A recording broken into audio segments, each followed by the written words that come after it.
이 세상 모든 것을 주관하시는 하나님 아버지, 오늘도 우리 삶의 모든 문제의 답이 되시는 주님 앞에 앉아 은혜를 구하며 예배드릴 수 있도록 우리의 발걸음을 인도하시니 감사합니다. 이 시간 주님 앞에 모든 것 내려놓고 겸손히 엎드리오니 긍휼을 베풀어 주시옵소서. 지금 세상은 그 누구의 고통도 아픔도 보려 하지 않고 신음에도 귀를 기울이지 않는 것 같습니다.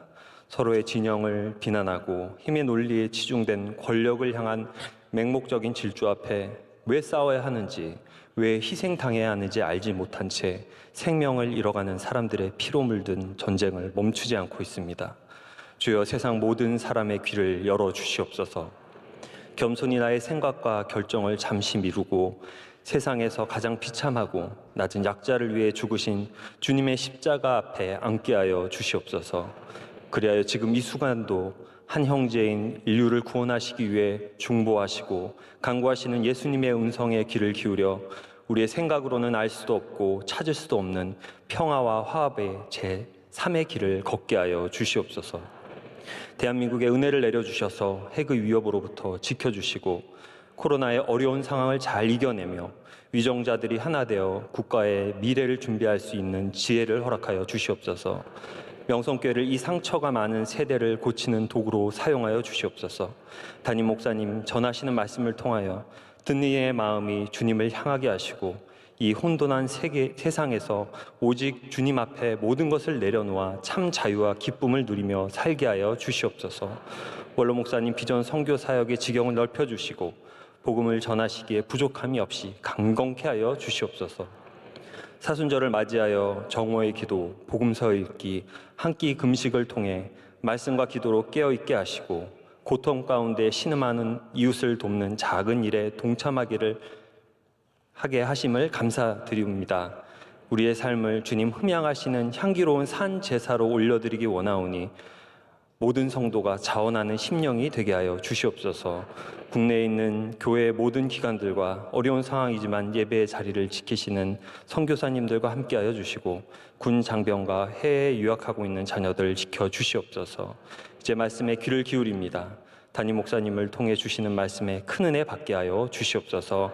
이 모든 말씀 우리를 위해 십자가에 달려 죽으신 우리 주 예수 그리스도 이름으로 기도드립니다. 아멘. 네, 오늘 우리에게 주시는 하나님의 말씀은 구약성경 사사기 6장 11절에서 18절까지의 말씀입니다.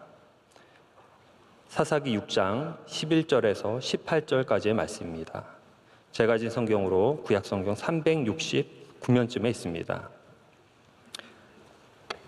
저와 여러분이 교독하고 마지막 절은 합독하겠습니다. 여호와의 사자가 아비에셀 사람 요아스에게 속한 오브라에 이르러 상수리 나무 아래에 앉으니라. 마침 요아스의 아들 기드온이 미디안 사람에게 알리지 아니하려 하여 밀을 포도주 틀에서 타작하였더니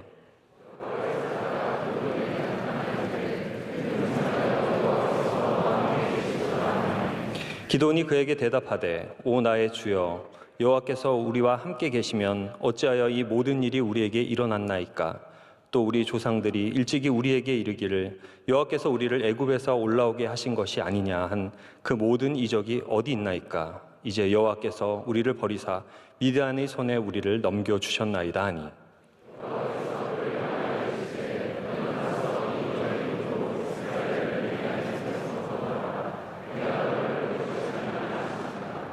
그러나 기드온이 그에게 대답하되 오 주여 내가 무엇으로 이스라엘을 구원하리이까? 보소서 나의 집은 므낫세 중에 극히 약하고 나는 내 아버지 집에서 가장 작은 자니이다 하니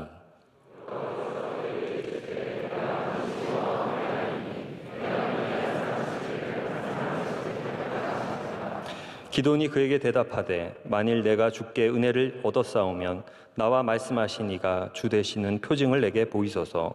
내가 예물을 가지고 다시 주께로 와서 그것을 주 앞에 엎드리기까지 이곳을 떠나지 마시기를 원하나이다 하니 그가 이르되 내가 너 돌아올 때까지 머무르리라 하니라. 아멘.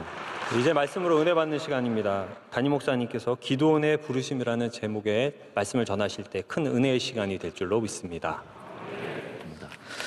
성경에는 부르심의 이야기가 참 많이 있습니다. 하나님께서 아브라함을 부르셨습니다. 하나님께서 또한 모세를 부르셨습니다. 여호수아를 부르셨고 계속해서 주님의 종들을 우리 사사기에서 부르시는 모습들을 보게 됩니다.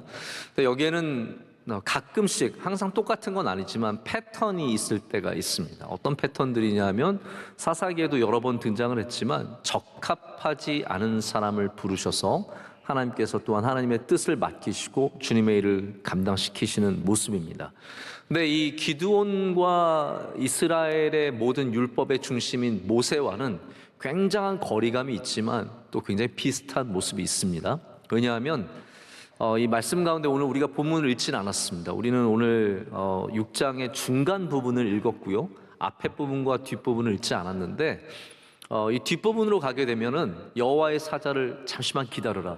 나 꼭 하나님께 예배를 드리고 싶다라고 해서 돌아온 다음에 여전히 기도는 또 하나님께 일종의 증거들을 원하는 마음이 있어요. 그래서 하나님께서 그 무교봉과 함께 올린 것들을 태워주십니다. 그래서 불이 나와서 바위 가운데서 나와서 불로 태우시는 모습을 통해서 하나님의 역사하심을 다시 기드온에게 보여주시는데 바로 그 모습이 모세를 부르신 이 가시 떨기나무 사이에서 불로 나타나셔서 부르신 모습과 비슷하다고 해서 신학자들은 작은 모세를 부르시는 말씀이다라고 얘기하기도 합니다. 근데 여러분, 우리가 부르심을 받을 때 불이 나타나면 얼마나 편하겠어요?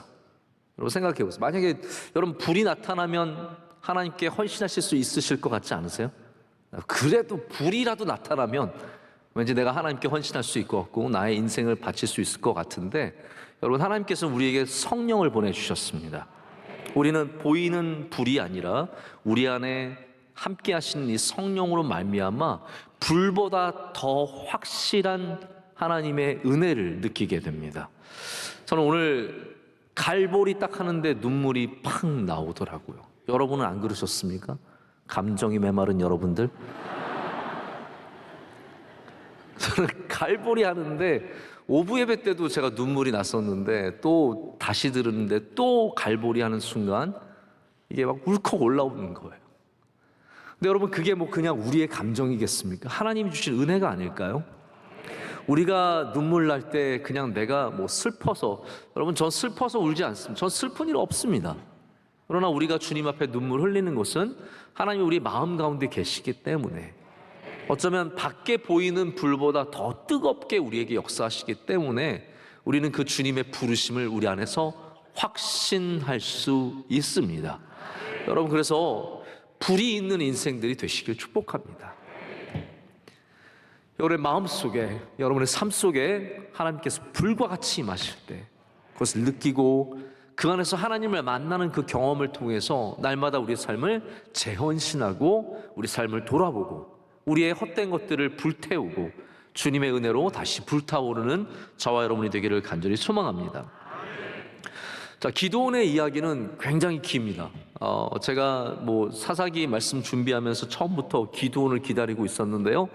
기드온은 사사들 가운데서 거의 가장 긴 장을 차지하는 사람입니다. 그래서 대사사라고 부르는데 이 대사사라는 말이 그렇다고 해서 위대한 사사라는 말은 아니에요. 우리가 보통 편의상 대소 이런 말을 많이 씁니다. 예언서도 대예언서, 소예언서 이렇게 나누기도 합니다. 그래서 이사야, 예레미야, 에스겔 여기를 대예언서라고 부르는데 그거는 뭐 장수와 그 선지자의 중요성도 있지만 사사기에 있어서만큼은 대사사라고 해서 훌륭한 사사를 말하는 건 절대로 아닙니다. 그래서 제가 여러분께 주의를 하나 드려야 되는 것은 기드온은 여러분이 지금까지 생각했던 것과 굉장히 다른 것을 느끼시게 될 겁니다. 그래서 저는 이 사사기 말씀이 우리에게 참 귀한 말씀이 될 거라는 생각을 갖고 있어요. 왜냐하면 우리가 성경의 어떤 한 부분 한 부분만 보다 보면 하나님의 말씀 전체를 이해 못하고 그 부분에 나오는 것만 우리가 다 전부인 줄 알 때가 많은데 기드온도 마찬가지입니다. 여러분 기드온은 뭐로 유명한가요? 여러분 기드온 하면 딱 떠오르는 게 뭐예요? 300용사. 그것도 안 떠오르면 회개하셔야죠. 기드온 하면은 300용사가 딱 떠오르면서 그래도 하나님께서 이 300용사를 통해서 미디안 군대를 이기고 왕을 사로잡고 굉장히 혁혁한 공을 세우는 기드온으로 기억을 합니다. 그런데 그 이면을 보면은 그 300용사를 데리고 나갈 때도 마찬가지예요. 하나님께 자꾸 표적을 구하잖아요. 양털 가지고 장난치잖아요. 여러분, 이거 진짜 하나님이라면 짜증날 만한 일 아닙니까? 우리가 하나님이 아닌 게 얼마나 감사한지 몰라요. 하나님 앞에 가서 뭐 양털에만, 처음에는 뭐 양털만 빼고 다 아닌가? 양털만인가요? 이것도 헷갈려요. 제가 분명히 준비를 했는데도 말할 땐 헷갈려요. 양털만 뭐 이슬을 달라고 했다가 그 다음에 양털에 막 물을 짜요. 양털에 물이 이슬이 가득한 거예요. 그 다음날 이 정도면 됐어요. 또 반대로 이번엔 다 이슬이 있고 양털만 없게 해달라고 하는 이런 것들을 자꾸 요구하는 모습을 보여주죠. 그뿐만이 아니라 기드온은 사사로서 굉장히 복잡한 성격을 갖고 있습니다. 왜냐하면 하나님께 부름받아서 나올 때는 바알과 아세라를 부수는 순종해서 아버지의 우상들을 부수는 굉장히 귀한 일들을 하죠. 이스라엘의 분위기가 당시 어떻게 했냐면, 여러분, 만약에 믿는 사람들이 많았다고 생각을 해보세요. 그러면 바알과 아세라를 부수면 사람들은 기뻐해야 합니다. 우리가 못하는 걸 네가 했어. 또 훌륭한 사람이야. 그런데 여러분께서 사사기를 보시면 아시겠지만 기드온이 바알과 아세라상을 부셨을 때 사람들이 분노했습니다. 여러분, 이게 이스라엘의 현실이에요. 우상을 부셨는데 기뻐하는 것이 아니라 분노하는 그런 시대를 기드온이 살고 있었다는 말입니다. 그런데 참 안타까운 것은 기드온이 나중에는 점점 타락해 갑니다. 하나님의 영광을 빼앗고 잘못도 저지릅니다. 그래서 이 기드온의 이야기만 봐도 사사기의 영웅들이 단순히 추앙받아야 하는 영웅들이 아니라 어쩌면 우리와 거의 비슷한 사람들인데 오직 하나님의 부르심을 받았기 때문에 그 일들을 감당한 사람이라는 사실을 우리는 알아야 합니다. 그래서 여러분, 성경에는 한마디로 말하자면 영웅은 없습니다. 성경에서 영웅을 찾으려고 하지 마시고 성경에서 하나님을 찾으시고, 할렐루야, 하나님이 사람들을 어떻게 사용하시는 자를 찾아야지 성경에서 기드온 영웅, 드보라, 바락, 이스라엘 사람들을 영웅으로 보면 안 된다는 것이죠. 사람은 영웅이 될 수 없습니다. 우리 교회에서도 어떤 믿음의 영웅도 없습니다. 우리가 믿음의 이야기들을 통해서 서로에게 권고하고 격려하고 또 응원하고 힘을 주는 일들은 있지만 그냥 믿음의 영웅을 한 명 세워놓고 그 사람을 추앙하는 것은 굉장히 어리석은 일입니다. 우리는 하나님을 경외하는 교회가 되어야 하고 하나님께 눈물로 기도하는 교회가 되어야 하고 하나님의 은혜를 구하는 교회가 되어야 합니다. 그래서 이 사사기에 이 쓰임받는 사사들조차도 하나님을 배반하고 하나님을 떠나고 하나님을 함부로 대하는 이런 모습들을 보면서 굉장히 우리의 시대, 우리가 살아가는 이 시대와 비슷하다는 모습을 또 생각하면서 보게 됩니다. 제가 기드온을 좀 먼저 큰 그림으로 소개를 해드릴게요. 왜냐하면 기드온은 우선 6장부터 8장까지 기드온에 대한 말씀이 6장, 7장, 8장이, 그런데 9장도 기드온에 대한 이야기예요. 왜냐하면 기드온이 아들을 많이 낳죠. 몇 명이나 낳습니까? 71명이나 낳습니다. 근데 그게 많은 첩이 있었기 때문이에요. 이게 가장 기드온의 큰 문제 중에 하나입니다.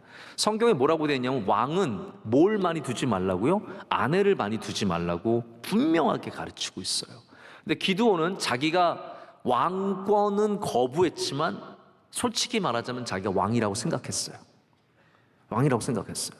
그래서 제가 기드온을 좋게만 말씀드리지 못한다는 거예요. 기드온은 나름대로 사람들이 그를 왕으로 세우려고 나는 왕이 될 수 없어 이렇게 했지만 마음 안에는 내가 왕이라고 생각을 한 거예요. 그래서 그 아들 이름을 뭐라고 짓냐면 아비멜렉이라고 짓습니다. 아비멜렉. 아비멜렉이 무슨 뜻이냐면 아비가 왕이다라는 뜻이에요. 내 아빠가 왕이다. My father is the king. 그게 이름이 아비. 우리 아비는 아니에요. 근데 멜렉, 아비멜렉, 내 아빠가 왕이야. 여러분, 그게 무슨 말입니까? 아들을 지은 다음에 아들 이름이 내 아빠가 왕이야. 그건 뭐예요? 내가 왕이라는 말이잖아요. 그는 아비멜렉의 이름을 지으면서부터도 벌써 왕이 된 그러한 모든 것들을 행하고 있었어요. 에봇을 만듭니다.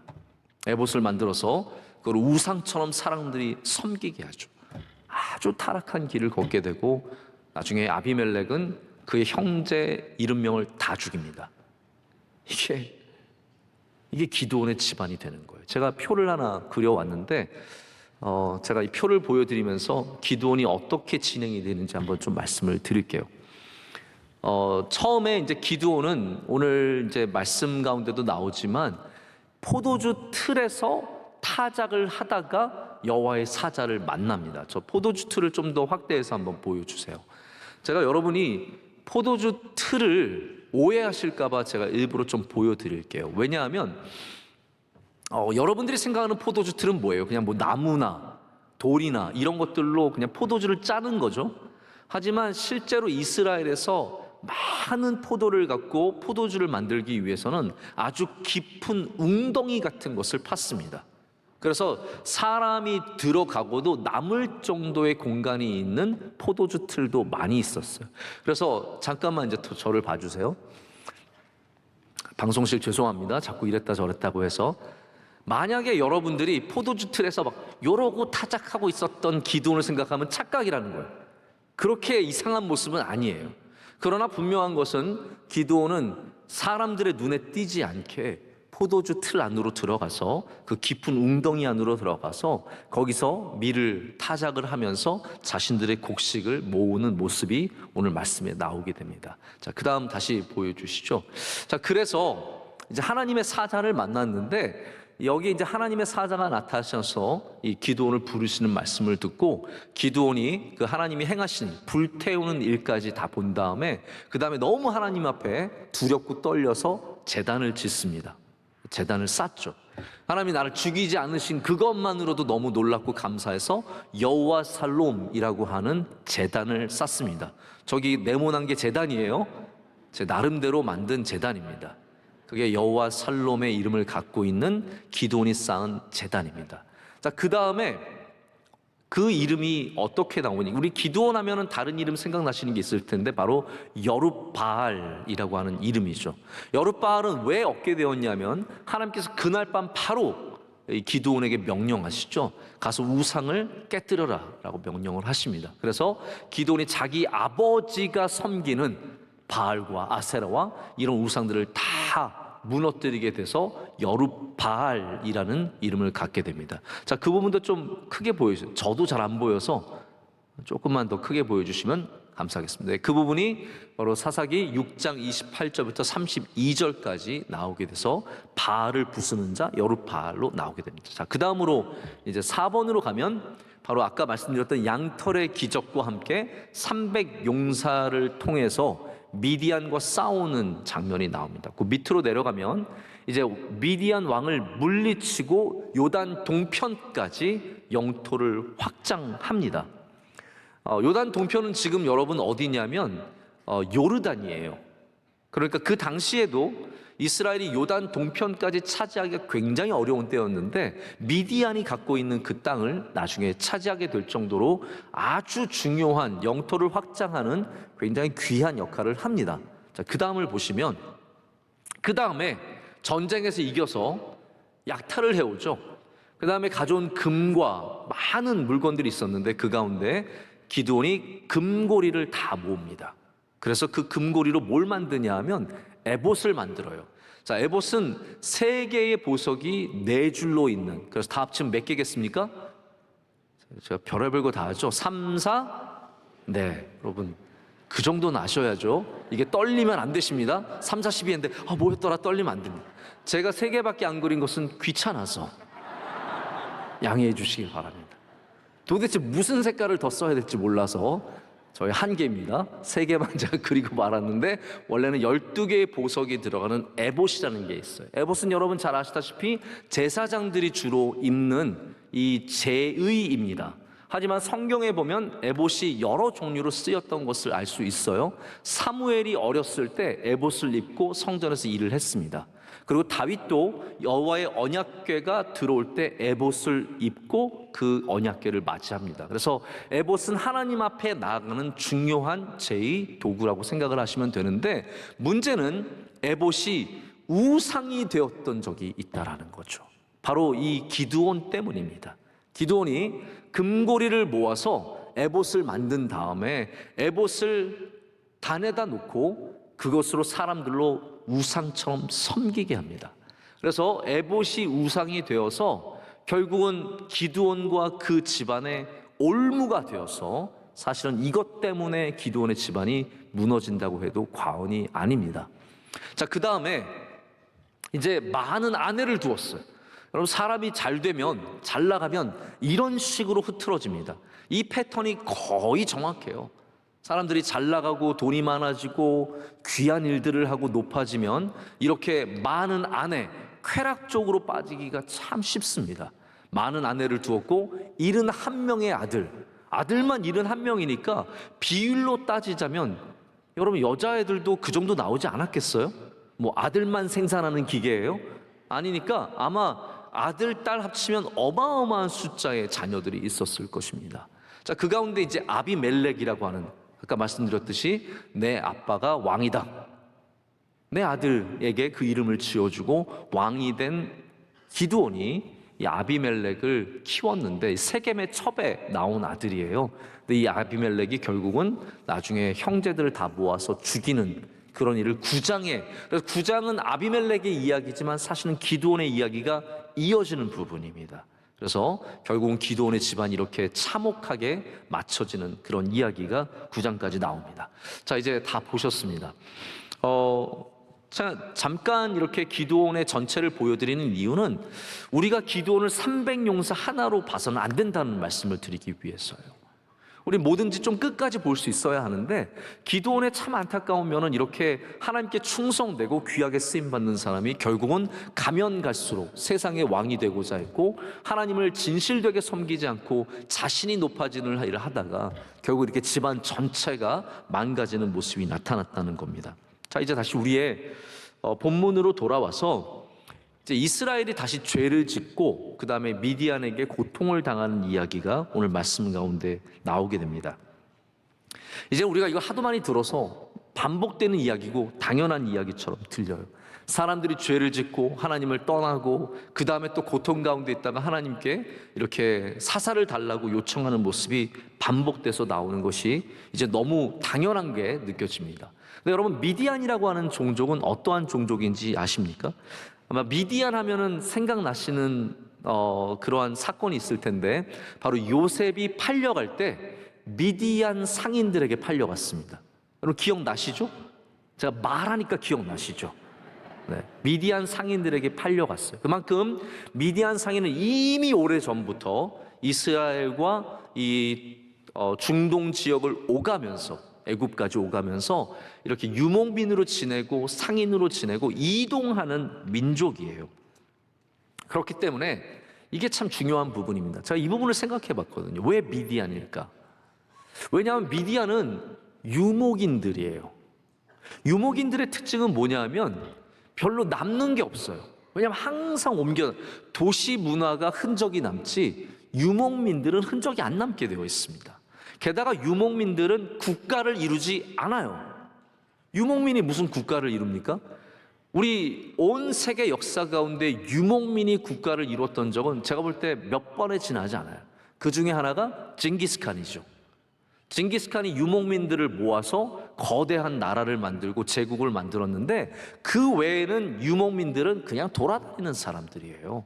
근데 신기하게도 미디안족이 이때에, 그러니까 이게 다 하나님께서 어떻게 보시면 이것들을 위해서 그냥 그렇게 놔두신 거죠.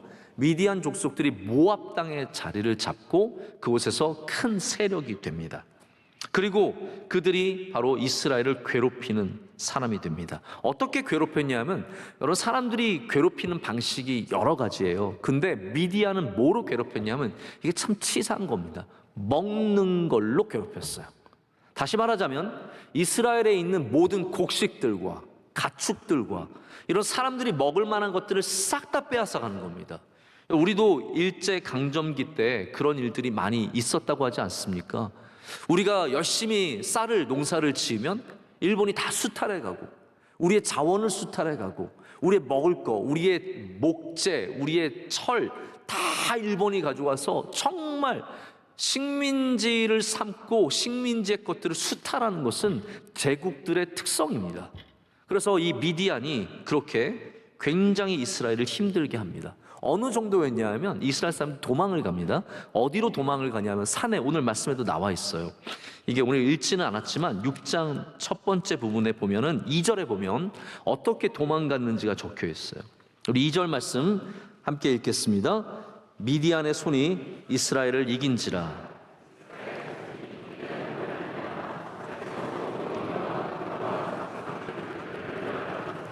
네, 그렇습니다. 산에 굴과 웅덩이와 산성을 만들어서 미디안이 들어갈 때면 도망을 가서 거기에 머물 정도로 미디안을 두려워했고 미디안에게 모든 것을 다 빼앗겼다는 거예요. 제가 에티오피아를 한 두어 번 간 적이 있습니다. 우리 병원 때문에 갔었는데 마지막으로 간 지 벌써 한 3, 4년 된 것 같아서 이제 가봐야 되는데, 에티오피아에 갔었을 때 우리 장로님께서 에티오피아에 볼 게 많이는 없지만 이건 꼭 봐야 된다고 해서 그 아디스아바바라고 하는 곳에 산 정상에 있는 그 에티오피아 정교회 콥틱 교회를 가보게 됐어요. 콥틱 교회를 갔더니 그 안에 참 많은 그림들도 있고 그 기독교 전통이 굉장히 강하더라고요. 근데 한 가지 제가 굉장히 은혜가 됐던 것은 교회의 모습보다 바깥에 있는 동굴들이었어요. 에티오피아의 산에 그 교회 옆에 동굴들이 파져 있는 거예요. 그래서 왜 그러냐 그랬더니 에티오피아도 기독교가 핍박을 받던 시절이 있었다는 거예요. 그때 이 기독교를 믿는 사람들이 다 동굴로 들어가서 몇십 년 동안이나 믿음을 지키고 거기서 신앙생활하고 기도하고 예배하면서 그렇게 굉장히 어렵게 지낸 그 흔적들이 남아있는 거라고 말씀 주실 때 제가 굉장히 마음이 아프면서도 많은 감동을 받았습니다. 여러분, 도망간 거예요. 얼마나 안타깝습니까? 근데 우리가 이 미디안이 공격한 일들을 보면서 뭘 생각해야 되냐면 우리의 죄가 참 다양하지만 우리의 적도 다양하다는 것을 분명히 알아야 됩니다. 다시 말하자면 우리가 생각하기에 야, 이런 힘 있는 사람들만 적이겠지라고 생각하지만 하나님은 미디안처럼 아무것도 아닌 흩어진 민족들을 모으셔서 이스라엘의 적으로도 삼아 주시게 하는 겁니다. 다시 말해서 여러분, 우리가 보기에 형편없고 아무것도 아니고 힘도 없는 것일지라도 언젠가는 우리가 잘못했을 때는 그것이 우리의 적이 될 수 있다는 것을 꼭 생각해 봐야 된다는 것이죠. 미디안은 그래서 결국은 이스라엘을 이렇게 어렵게 하는 그러한 민족이 됩니다. 자, 그때 하나님께서 이제 바로 기드온을 부르시기 위해서 하나님의 사자를 보내십니다. 이 선지자가 먼저 선지자가 와서 하는 말씀이 있어요. 그것이 8절부터 10절까지의 말씀입니다. 제가 오늘 약간 좀 성경 공부처럼 처음에는 말씀을 드릴게요. 이 8절부터 10절까지는 여호와의 선지자, 여호와께서 보내신 한 선지자가 하는 얘기예요. 제가 이걸 읽지는 않지만 메시지를 설명을 드릴게요. 저를 다시 봐주시기 바랍니다. 메시지는 이거였어요. 그 선지자가 가서 하는 말이, 자, 하나님이 너희를 건지셨다. 하나님이 너희를 건지셨고 이 땅을 너희에게 주셨다. 그런데 너희들은 하나님은 하나님의 일을 하셨는데 너희는 너희의 일을 하지 않았다라고 얘기합니다. 그게 무엇이겠습니까? 너희는 하나님의 목소리를 듣지 않았다라고 말합니다. 여러분, 여기에 굉장히 중요한 영적 진리가 들어 있습니다. 우리가 해야 되는 것은 무엇일까요? 땅을 우리가 얻고 구원을 우리가 얻어내고 애굽에서 우리가 건져내는 것은 아니라는 겁니다. 그것은 하나님이 하시는 일이라는 겁니다. 너희는 가만히 있어서 여호와께서 하시는 것을 보라. 할렐루야. 우리는 그 일을 다 감당 못해요. 하나님이 하시는 일들이 있습니다. 그런데 그러면 우리가 해야 하는 일은 무엇이냐고요? 영적인 일입니다. 우리가 해야 되는 것은 계속해서 하나님의 목소리에 귀를 기울이는 것, 하나님의 음성에 귀를 기울이는 것, 이거를 놓치지 말아야 하는데 이스라엘은 지금 좋은 땅을 얻은 다음에는 하나님의 음성에 더 이상 귀를 기울이지 않고 있었습니다. 그렇기 때문에 이러한 문제가 생겼다는 거죠. 그래서 하나님께서 기드온을 부르셔서 미디안을 물리치게 하십니다. 이 너무 울부짖고 부르짖고 하나님께 구원을 요청하니까 이제 기드온을 불러주시는 거예요. 자, 이제부터 오늘 본문 말씀이 해당이 되는데요. 하나님께서 미디안의 손에서 이스라엘을 구원하시기 위해서 택하신 사람이 기드온입니다. 기드온은 여기 어떻게 설명이 되냐면 요아스의 아들이었다고 하고요, 므낫세 지파라고 말합니다. 근데 이게 무슨 말이냐면 자기가 정말 아무것도 아니라는 말이에요. 므낫세는 작은 지파입니다. 요아스의 아들이란 말은 대단한 집안도 아니고 그냥 평범한 집안의 아들이라는 거예요. 그가 게다가 또 조심스럽게 지금 곡식을 타작하고 있습니다. 몰래 타작하고 있어요. 아까 전에 사진을 보셔서 기억이 나시겠지만 이 포도주 틀에서 타작을 하는 것은 조심하면 다 할 수 있는 일이에요. 근데 기드온은 그래도 자기 집안의 이 일을 감당하면서 집을 먹여 살리기 위해서 이 일을 조심스럽게 하고 있는 거예요. 제가 잠시 그 생각을 해봐요. 이게 다 그랬을까? 다 그랬다면 아마 미디안이 알고 있지 않았겠습니까? 그렇다면 어쩌면 기드온은 지혜가 있는 사람일 수도 있겠구나. 이게 단순히 겁이 많은 사람일 뿐만이 아니라 지혜가 있어서 자기 가족들 먹을 것들을 가서 이렇게 타작을 해서 오는 사람일 수도 있겠구나라는 생각을 해봤어요. 근데 거기에 이제 하나님의 사자가 나타나서 기드온에게 말하기 시작합니다.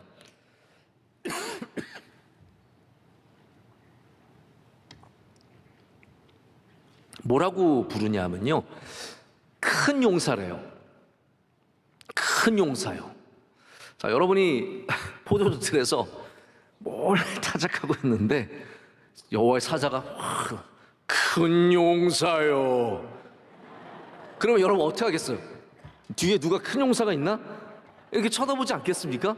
누가 포도주 틀에서 조심스럽게 타작하고 있는데 내가 큰 용사네? 이렇게 생각하는 사람이 어디 있겠어요? 이 여호와의 사자가 나타나서 큰 용사라고 말할 때 정말로 놀라운 경험을 기도는 하게 됩니다. 근데 여러분, 왜 하나님께서 기도를 부르시면서 큰 용사라고 부르셨을까요? 누가 봐도 기드온은 큰 용사가 아니었고 나중에 하는 짓을 봐도 큰 용사처럼 보이지가 않아요. 계속 하나님께 증거를 요구하고 300용사 데리고 갈 때도 잘 싸웠는지는 모르겠지만 우리가 생각하는 기대하는 큰 용사의 모습은 보이지 않습니다. 그런데 여기 하나님께서 그렇게 불러주신 이유가 있죠. 하나님께서 큰 용사라고 부르신 이유는 그 다음에 바로 나옵니다. 하나님께서 이 사자를 통해서 말씀하실 때 여호와께서 너와 함께 계시도다 라고 말씀하십니다. 여러분, 큰 용사의 조건이 무엇입니까? 키가 190이 넘고 몸무게가 100kg가 넘으면 큰 용사일까요? 아닙니다. 성경이 보여주는 큰 용사의 정의는 하나님이 함께 하시는 사람, 하나님이 너와 함께 하시는도다. 우리가 늘 보다 보면 이렇게 임마누엘의 테마가 반복해서 나오는 것을 보게 됩니다. 하나님이 너와 함께 하시기 때문에 너는 이미 큰 용사다라고 말씀하시는데, 그때 기드온이 이렇게 대답을 합니다. 자, 13절의 말씀 함께 보시겠습니다. 우리 다 함께 읽을까요? 오 나의 주여. 우리 처음부터 읽겠습니다. 13절 처음부터 읽겠습니다. 기드온이 그에게 대답하되 오 나의 주여, 여호와께서 우리와 함께 계시면 어찌하여 이 모든 일이 우리에게 일어났나이까? 또 우리 조상들이 일찍이 우리에게 이르기를 여호와께서 우리를 애굽에서 올라오게 하신 것이 아니냐 한 그 모든 이적이 어디 있나이까? 이제 여호와께서 우리를 버리사 미디안의 손에 우리를 넘겨주셨나이다 하니라고 되어 있습니다.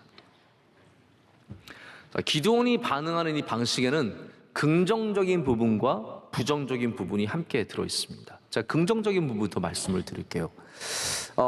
기드온의 어떤 가능성, 그리고 기드온이 갖고 있는 능력은 사실 이 말씀 안에 들어 있습니다. 그것이 뭐냐 하면, 사사기 시대, 제가 2장에서도 이미 말씀드린 적이 있지만 사사기 시대가 어떤 특징을 갖고 있냐면 조상들이 알던 여호와 하나님을 다 잊어버린 시대라는 것이죠.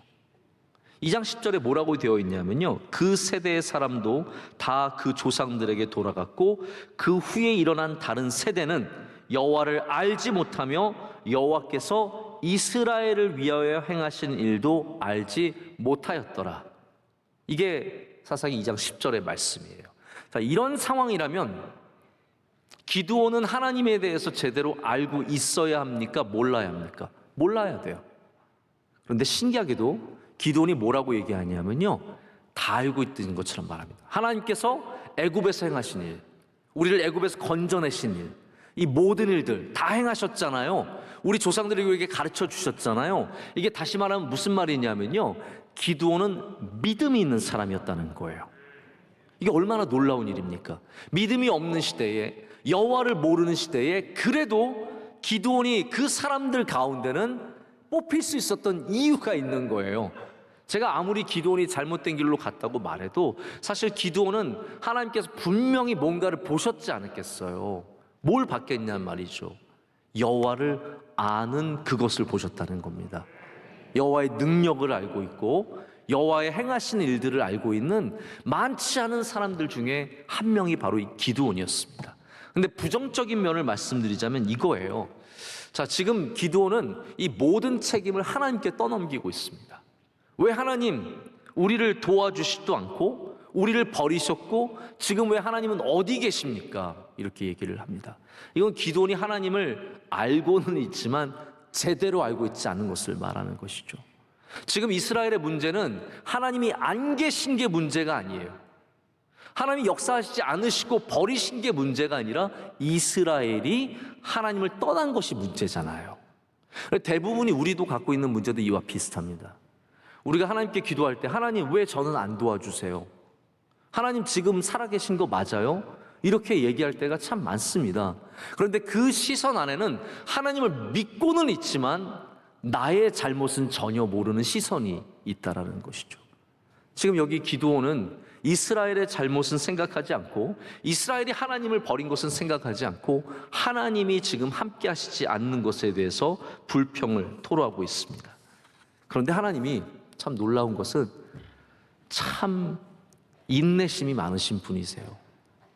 제가 이 말씀을 읽으면서 자꾸 막 눈물이 나더라고요. 왜냐하면 첫 번째로는 얼마나 부를 사람이 없으면 기드온을 부르셨을까? 네?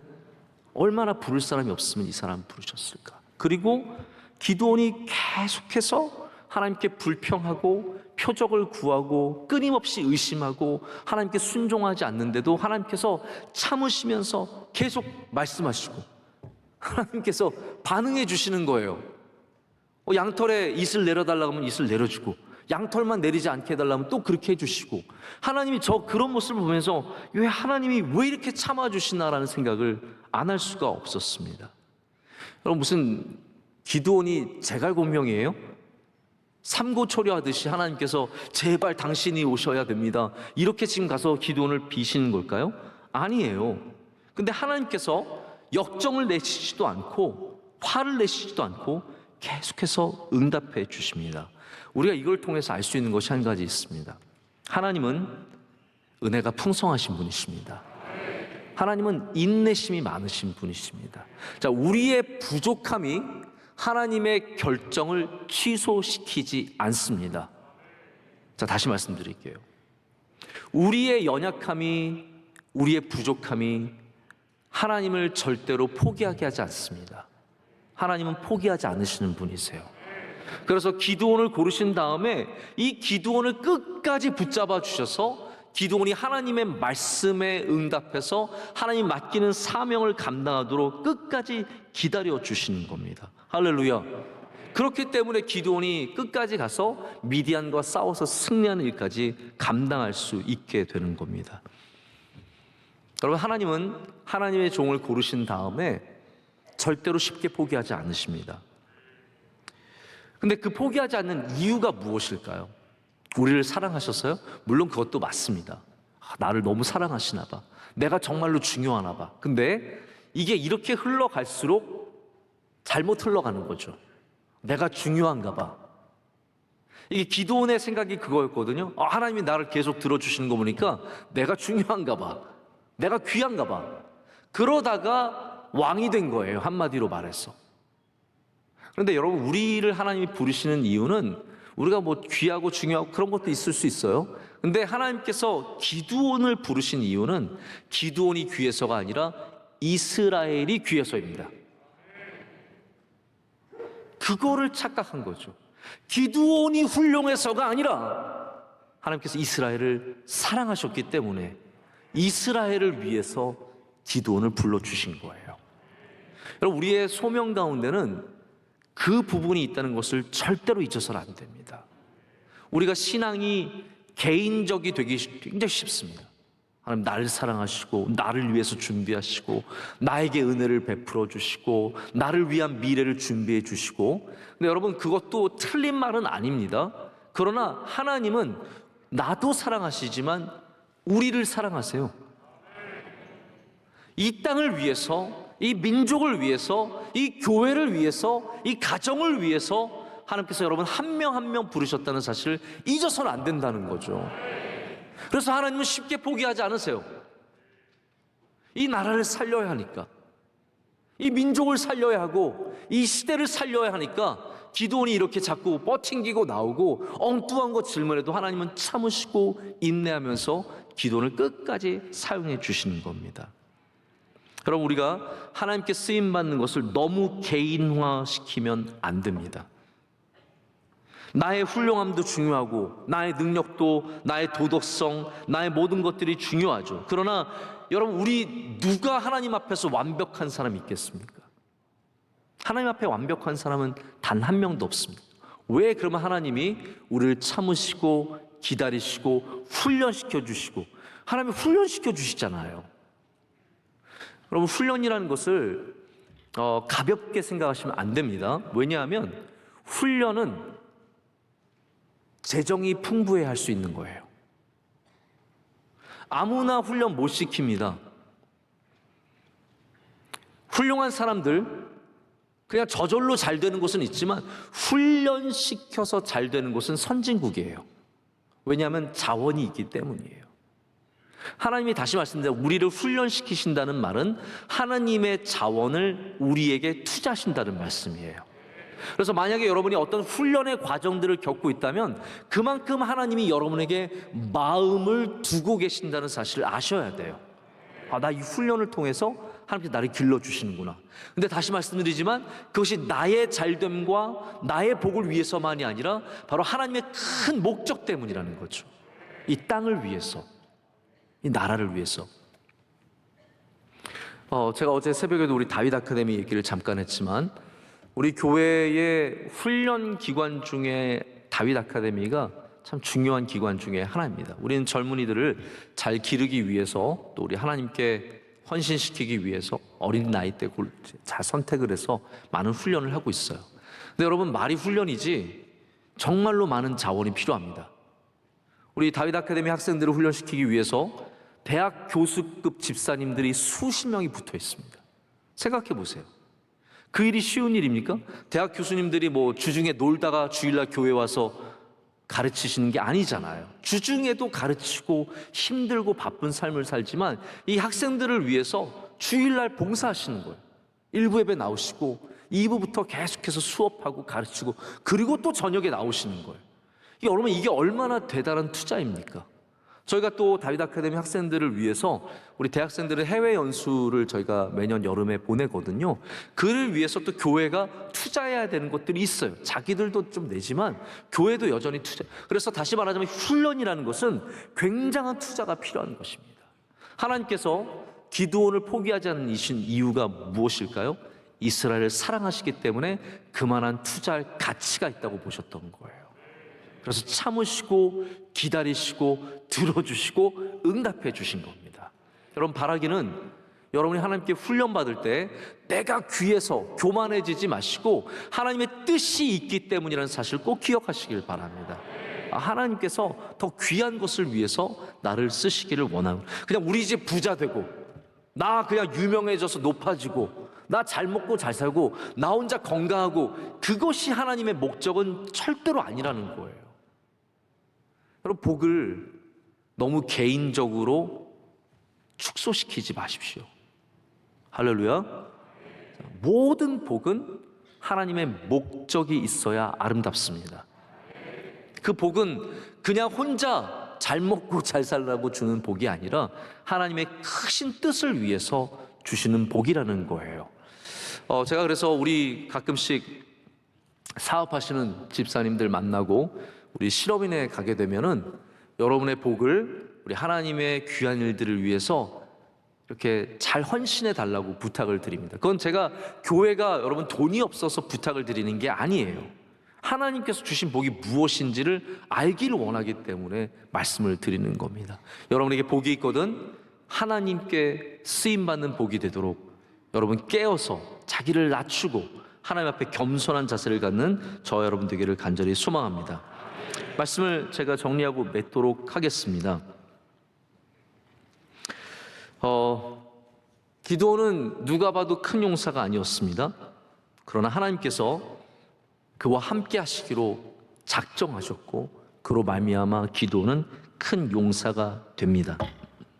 하나님께서 이스라엘을 사랑하셨기 때문에 그 땅을 사랑하셨고 그 민족을 사랑하셨기 때문에 주의 백성들을 위해서 기드온을 참아내시고 길러주시고 기드온을 사용하시는 모습을 보게 됩니다. 안타깝게도 기드온은 이 사실을 잊어버리죠. 그래서 그는 왕이 되는 길을 택합니다. 내가 왕이 되겠다. 왕의 타이틀만 없었지 왕이 되는 길을 택했고 에봇을 만들어서 우상을 삼았고 그의 가족을 제대로 돌보지 않아서 참혹한 결과를 만나게 되었습니다. 우리는 기드온의 부르심을 보면서 우리를 부르시는 하나님을 다시 만나야 할 줄로 믿습니다. 하나님이 나를 왜 부르셨는가? 여러분, 특별한 직업이나 특별한 위치에 있어야만 부름을 받은 게 아닙니다. 우리 모두는 다 부르심을 받았습니다.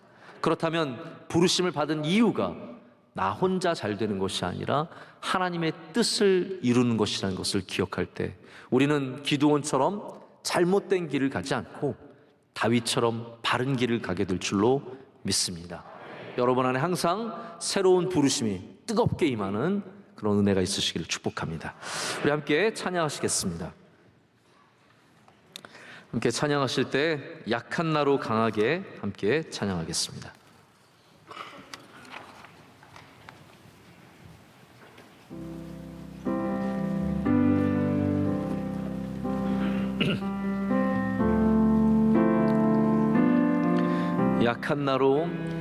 약한 나로 강하게 가난한 날 부하게 눈먼 날 볼 수 있게 주 내게 행하셨. 다시 한번 합니다. 약한 나로 가난한 날 부하게 눈먼 날 볼 수 있게 주 내게 호산나 호산나 호산나 호산나 주님 나만 어린 양 호산나 호산나 예수 다시 내가 건너야 할 강 거기서 내 죄 씻겼네 이제 주의 사랑이 나를 향해 깊은 강에서 주가 나를 이르셨도다 구원의 부르리 예수 자 호산나 호산나 호산나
시간 말씀과 찬양을 생각하면서 우리 주님 앞에 기도하기를 원합니다. 하나님, 우리는 두려워서 포도주 틀 안으로 들어가서 타작하는 기드온과 같은 사람입니다.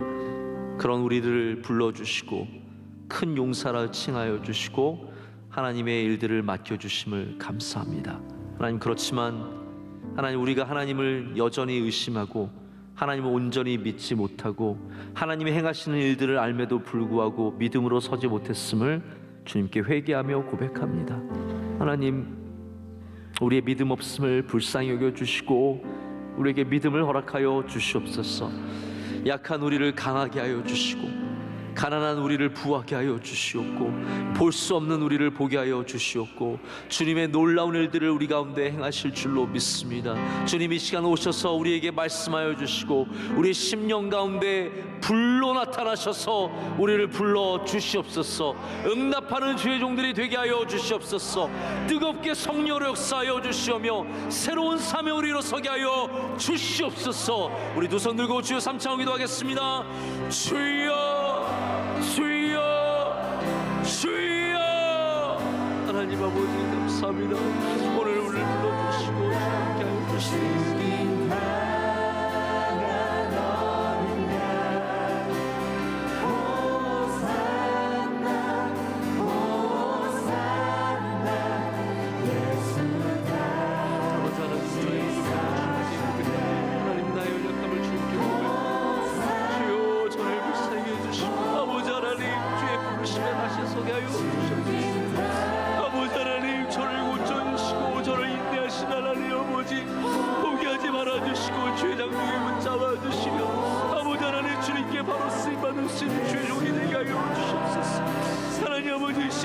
않게 하시고 두려워하지 않게 하시고 아버지 하나님 믿음이 나아가 계셔서 온 땅 가운데 주의 말씀을 세워지는 은혜를 얻게 하여 주시옵소서. 하나님 아버지, 나는 창고에 약한 자입니다. 나는 문하세 지파의 와세 아들입니다. 아버지 하나님, 저를 불쌍히 주셔서 아버지 하나님의 나라에 쓰임받게 하여 주시옵소서. 우리 집에 귀한 종들을 주님께 올려드리니 한 분 한 분 주님께서 붙잡아 주셔서 하나님의 아름다운 종들로 세워주시고 말씀으로 가르쳐 주시고 새롭게 하셔서 우리 모두가 하나님의 나라에 쓰임받는 귀한 종들 다 되게 하여 주시옵소서. 죄악으로부터 멀어지게 하여 주시고 이 세상에 하나님 모든 유혹들을 지나치고 오직 하나님 믿음으로 승리하는 주의 백성을 다 되게 하여 주시옵소서. 하나님, 눈물 날 때마다 기도하게 하여 주시고 어려울 때마다 답답할 때마다 주님 붙잡게 하여 주시고 말씀으로 승리하게 해서 하나님께 영광을 올려드리게 하여 주시옵소서. 우리 교회 수많은 주의 사랑하는 백성들 한 분 한 분 하나님 이 땅을 위해서 하나님의 나라를 위해서 이 시대를 위해서 쓰임받는 종들이 되기를 간절히 원합니다. 하나님, 성령을 부어주시며 주의 은혜를 넣어주시옵소서. 하나님, 자꾸 나아갈 때마다 우리에게 놀랍게 역사하시고 있습니다. 하나님, 함께하여 주시옵소서. 말씀을 겸손하게 받습니다.